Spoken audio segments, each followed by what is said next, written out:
आइए अब महाराष्ट्र की ओर बढ़ते हैं। महाराष्ट्र की बात करते हैं। महाराष्ट्र में जिन परिस्थितियों में अभी बीजेपी की और शिंदे गुट शिवसेना की सरकार बनी है, तो उसमें सबसे बड़ा सवाल तो अभी यही बना हुआ है कि असली शिवसेना कौन है। यह सवाल पूछा मनोज जी की टीम ने जाकर जमीन पर महाराष्ट्र में लोगों से, तो 56% लोग मानते हैं कि उद्धव ठाकरे ही असली शिवसेना का नेतृत्व करते हैं। 44% लोग कहते हैं कि एकनाथ शिंदे गुट जो है अब असली शिवसेना वो बन चुके हैं। क्यों टूटी शिवसेना, ये पब्लिक के मन की बात क्या है, उनका परसेप्शन क्या है, शिवसेना की टूट के पीछे क्या वजह थी। 29% लोगों को लगता है कि बीजेपी की रणनीति का नतीजा है। 26% लोग मानते हैं कि जो महाविकास आघाड़ी बनी थी, ये जो 3 पार्टियों की सरकार बनी थी, उसी का नतीजा था, उसी के अंतर विरोध का नतीजा था कि शिवसेना का विघटन हुआ। 16% लोग कहते हैं कि यह उद्धव ठाकरे की अनुभवहीनता है कि वो अपनी पार्टी को संभाल नहीं पाए। 14% लोगों का यह कहना है कि जो शिवसेना के विधायक हैं उनकी बहुत ज्यादा नाराजगी थी और उद्धव ठाकरे से, और इस वजह से पार्टी टूटी। और 12% लोग यह मानते हैं कि एकनाथ शिंदे ही जमीनी नेता हैं उद्धव ठाकरे के सामने जब वो उनको रखकर देखते हैं, और इस लिहाज से शिंदे का अलग हो जाना उनको आश्चर्यचकित नहीं करता। लेकिन सवाल यह भी कि शिवसेना में टूट से फायदा किसको होगा, यह भी सवाल पूछा गया। इसमें 48% लोग कहते हैं कि इसका सीधा फायदा जो है वो देवेंद्र फडणवीस को होगा, जबकि शरद पवार के बारे में जब हमने सवाल पूछा कि क्या उनको फायदा मिलेगा, 21% लोगों ने इस बात से सहमति जताई कि इसका फायदा शरद पवार को होगा। एक थियरी यह भी दी गई थी कि इसके पीछे शरद पवार का दिमाग है जो टूट हुई। अशोक चौहान की बात की गई तो उनको 17% का फायदा बताया गया, जबकि राज ठाकरे की बात की गई तो उनको 14% का फायदा, लोग कहते हैं कि 14% का फायदा एमएनएस को यानी राज ठाकरे को होगा। कुल मिलाकर सबसे ज्यादा फायदा होने की बात 48% के साथ देवेंद्र फडणवीस को लोग कहते हैं। अब एक सवाल यह कि शिवसेना का भविष्य क्या है, यह भी हमने सवाल लोगों से पूछा। 42% लोगों को लगता है कि पार्टी खत्म हो गई, शिवसेना खत्म हो गई, ऐसा 42% लोग मान रहे हैं। 33% लोगों को लगता है कि अभी तस्वीर साफ नहीं है या पिक्चर अभी बाकी है, और 21% लोगों को लगता है कि शिवसेना और मजबूत होगी। 4% लोगों की इस पर कोई राय नहीं है। बहरहाल अभी तो फैसला यही होना है कि असली शिवसेना किसे कहा जाए, जिसका नेतृत्व एकनाथ शिंदे कर रहे हैं या उद्धव ठाकरे कर रहे हैं। मौजूदा शिंदे सरकार में देवेंद्र फडणवीस ने पहले बाहर से सरकार को समर्थन की बात कही थी, लेकिन अचानक उनके डिप्टी सीएम की बनने की खबर आई। लेकिन डिप्टी सीएम अगर फडणवीस बने तो क्या बीजेपी को फायदा होगा? 43% लोग कहते हैं कि बहुत फायदा होगा, इससे सीधे सीधे बीजेपी को, स्टेट में महाराष्ट्र में बीजेपी को फायदा होगा, बीजेपी का कद पड़ेगा। मामूली रूप से फायदा होगा, ये 20% लोग कहते हैं। 22% कहते हैं कि ये अभी कहना जल्दबाजी है, इतनी जल्दी कुछ कहा नहीं जा सकता है। 11% लोग कहते हैं कि इससे नुकसान होगा राज्य में बीजेपी को, जबकि 4% लोग कहते हैं पता नहीं कुछ भी हो सकता है। ये आंकड़े बताते हैं कि 43% लोग इस बात से सहमत है अगर अभी चुनाव हुए तो सीधे सीधे बीजेपी को फायदा होगा फडणवीस के डिप्टी सीएम बनने से। अब देखिए, अगला महत्वपूर्ण सवाल जो जनता के सामने रखा गया वो ये था कि अगर आज चुनाव हो जाते हैं तो महाराष्ट्र में किसकी सरकार बनेगी। 52% लोग ये कह रहे हैं कि बीजेपी और शिंदे गुट की सरकार बनेगी अगर आज वोटिंग होती है, अगर आज विधानसभा के चुनाव महाराष्ट्र में होते हैं तो। वहीं अगर हम बात करें, 32% लोग ऐसे हैं जो ये कह रहे हैं कि कांग्रेस और एनसीपी की सरकार बनेगी अगर आज महाराष्ट्र में चुनाव हो जाते हैं तो। इसके अलावा एक संख्या वो भी है जो ये कह रही है कि नया गठबंधन बनेगा, यानी 14% लोग ऐसे हैं जो ये कह रहे हैं कि नया गठबंधन बनेगा, नए गठबंधन की सरकार महाराष्ट्र में आएगी। इसके अलावा सवाल बीजेपी और उद्धव ठाकरे को लेकर भी किया गया। 2% लोग हैं वो ये कह रहे हैं कि बीजेपी और उद्धव ठाकरे आएंगे, उन दोनों के गठबंधन की सरकार महाराष्ट्र में बनेगी अगर आज चुनाव होते हैं तो। लेकिन यह कहा जा सकता है कि फिलहाल बीजेपी और एकनाथ शिंदे पहली पसंद महाराष्ट्र में जनता की बने हुए हैं। और अब महाराष्ट्र की जनता किसके नाम पर वोट करना चाहती है, यह सवाल उनके सामने रखा गया। 52% लोगों ने नरेंद्र मोदी के नाम पर हामी भरी, लेकिन इसके बाद जो आप नाम सुनेंगे और आंकड़ा वो थोड़ा महत्वपूर्ण है। 32% लोग कहते हैं कि हम शरद पवार के नाम पर वोट करेंगे। उद्धव ठाकरे के पीछे खड़े होने वाले लोगों की तादाद केवल 9% है महाराष्ट्र में, और राहुल गांधी यानी कांग्रेस पार्टी के लिए खड़े होने वालों की तादाद 7% है। तो आप देख सकते हैं कि बीजेपी के बाद अगर कोई पार्टी सबसे ज्यादा लोगों की पसंद बनी हुई है तो वो एनसीपी है। आगे जब हम सीटों और वोटों की बात करेंगे तब देखेंगे कि ये कैसे और रिफ्लेक्ट होता है। बिल्कुल, देखिए वोट शेयर की बात कर लेते हैं। महाराष्ट्र में वोट शेयर क्या रहेगा अगर आज चुनाव हो जाते हैं तो कुल 288 विधानसभा की सीटें हैं। बीजेपी की बात करें तो अगर आज चुनाव हो गए तो 34% रह सकता है भारतीय जनता पार्टी का वोट शेयर।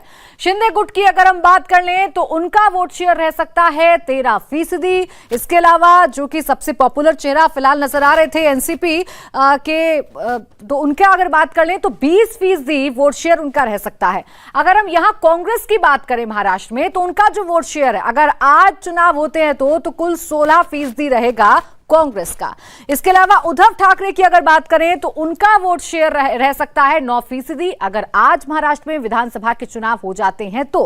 अन्य की अगर बात कर लें तो अन्य का जो वोट शेयर है वो 8% रहेगा अगर आज विधानसभा के चुनाव महाराष्ट्र में हो जाते हैं तो।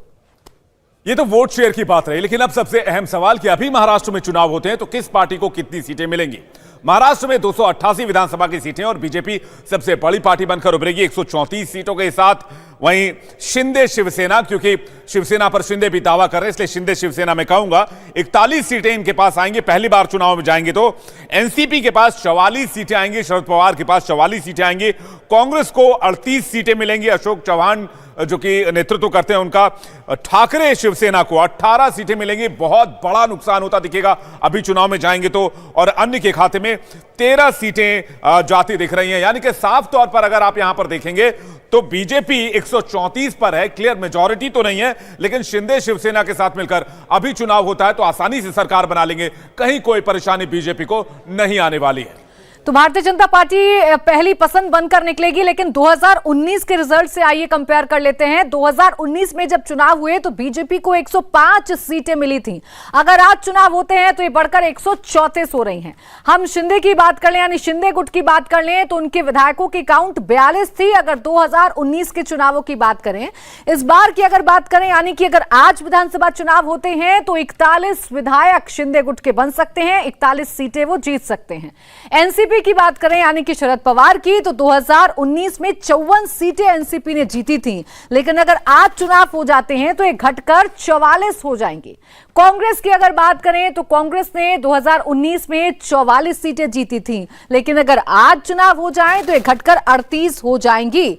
बात अगर हम करें ठाकरे गुट की तो उन्होंने 14 विधायक उनके थे जो उनके साथ हैं अभी 2019 में, और अगर आज चुनाव हो जाते हैं तो संख्या थोड़ी सी बढ़ेगी, 18 जरूर हो जाएगी, लेकिन ये संख्या बहुत कम है बीजेपी और शिंदे गुट से अगर कंपेयर किया जाए तो। अन्य की अगर बात करें तो 29 सीटें जीती थी अन्य ने 2019 में, लेकिन अगर आज चुनाव होते हैं तो ये संख्या हो जाती है 13। ये जरूर कहा जा सकता है कि भारतीय जनता पार्टी सबसे बड़ी पार्टी पिछली बार भी थी और इस बार भी हो सकती है अगर आज चुनाव होते हैं तो। और अब महाराष्ट्र बीजेपी की नेता पूर्व मंत्री पंकजा मुंडे जी हमारे साथ हैं। पंकजा जी, बहुत स्वागत है आपका इंडिया टीवी पर। ये जो सर्वे हमने किया पंकजा जी, ये शिवसेना में जो बिखराव हुआ उसके बाद हुआ पहला सर्वे है, और इसमें यह साफ दिख रहा है कि आपकी पार्टी बीजेपी और एकनाथ शिंदे ये गठबंधन जो है अगर आज चुनाव हो जाए तो बड़ी आसानी से पूर्ण बहुमत की सरकार बना सकता है। सबसे पहले मैं ये कहूंगी कि जिस विचारधारा के साथ हम जुड़े हुए हैं, जो हमने चुनाव 2019 में लड़े, जो हमने अलायंस में लड़े, उस चुनाव में भी जनता ने हमें बहुमत दिया था। हमारी सरकार उस समय भी बन सकती थी।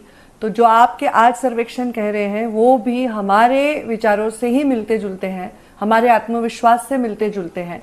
मुझे पूरा विश्वास है कि आपके सर्वेक्षण के से ज़्यादा ही अच्छा हमारा रिजल्ट होगा। जी, लेकिन पंकजा जी एक सवाल अभी भी बना हुआ है कि ये शिवसेना जो है अब वो आखिर है किसकी, उद्धव ठाकरे की या एकनाथ शिंदे अब वो नेता है शिवसेना के? क्योंकि आखिरकार जब चुनाव होंगे तो इस सवाल का असर तो पड़ेगा। देखिए, इस बारे में मैं कोई टिप्पणी नहीं करूंगी क्योंकि इस पूरी व्यवस्था का मैं भाग नहीं हूं, क्योंकि यहाँ जो भी लीगल लड़ाई चल रही है उसकी अलग टीम है, वो लोग देख रहे हैं। पर मैं ये ज़रूर कहूँगी कि उनके दोनों में किसको मत मिलेगा ये बहुत मुद्दा हमारे लिए इतना महत्वपूर्ण नहीं है, क्योंकि हम ये जानते हैं कि जो हम काम कर रहे हैं, जो आवाज़ जनता से आ रही है वो हमारे प्रति सकारात्मक है, इसलिए जो हमारे साथ रहेगा वो उसके साथ गठबंधन बनाकर उनका भी उसमें लाभ होगा और उनको साथ लेकर सत्ता स्थापना के तरफ हम बड़े आत्मविश्वास से जा पाएंगे। इसलिए उन दोनों का जो विषय है उस पर टिप्पणी ना करते हुए मैं ये कहूँगी कि भारतीय जनता पार्टी की ताकत ये इतनी बढ़ती जा रही है पूरे देश में, मोदी जी के प्रति जो विश्वास है जो बढ़ता जा रहा है और ऑपोजिशन के प्रति अविश्वास भी उतना ही बढ़ता जा रहा है। तो ये सारे मुख्य कारणों से हम जीत की ओर जाएंगे, ना कि कहीं फूट डालने की वजह से। देखिए, हालांकि एकनाथ शिंदे जब अलग हुए तो उन्होंने स्पष्ट कर दिया कि जो कांग्रेस, एनसीपी और उद्धव ठाकरे का गठबंधन था, ये इसकी क्रेडिबिलिटी जो थी वो बहुत कम हो गई थी। लेकिन इस सर्वे के आने के बाद भी क्या आपको लगता है कि वाकई में ये गठबंधन जो था वो बेमेल था और जनता अब इसको मान भी रही है? देखिए, मैं पहले दिन से ये कह रही थी कि ये जो कॉम्बिनेशन हुआ है या ये जो गठबंधन हुआ है, ये गठबंधन लोगों को भी डाइजेस्ट नहीं हुआ है। ये अलग अलग विचारों के लोग एक साथ आए थे, इसलिए ये सरकार जो बनी तो वो ये गठबंधन ही ऐतिहासिक तरीके से उभर के आया था। चलिए, गठबंधन बना लिया, सरकार बना ली, पर सरकार से जब लोग सरकार को देखते हैं तब वो कोई पार्टी को नहीं देखते हैं, वो सरकार को देखते हैं। तो सरकार से परफॉर्मेंस की अपेक्षा रखते हैं, तो ये परफॉर्मेंस भी कहीं नहीं दिखा है। कोविड का कारण देते हुए हमने भी सहयोग का भूमिका में रहे, पर परफॉर्मेंस भी नहीं है, लोगों के काम भी नहीं हो रहे थे, लोगों के प्रति संवेदना भी नहीं दिखाई जा रही थी। तो ये जो स्पीड से काम की आदत पड़ गई है पिछले कुछ सालों से लोगों के, वो काम की आदत लोगों को जो पड़ी है, सरकार उसको मुझे लगता है न्याय नहीं दे पा रही थी। इसलिए वो सरकार तो थी पर लोगों के प्रति कोई भी निर्णय नहीं हो रहे थे। पंकजा जी, इस सर्वे में जो खास बात दिखाई दी है, हमने केवल महाराष्ट्र नहीं बल्कि तमाम और राज्यों में भी जाकर के सर्वे किया, वो ये कि नरेंद्र मोदी के नाम पर लोग वोट डाल रहे हैं।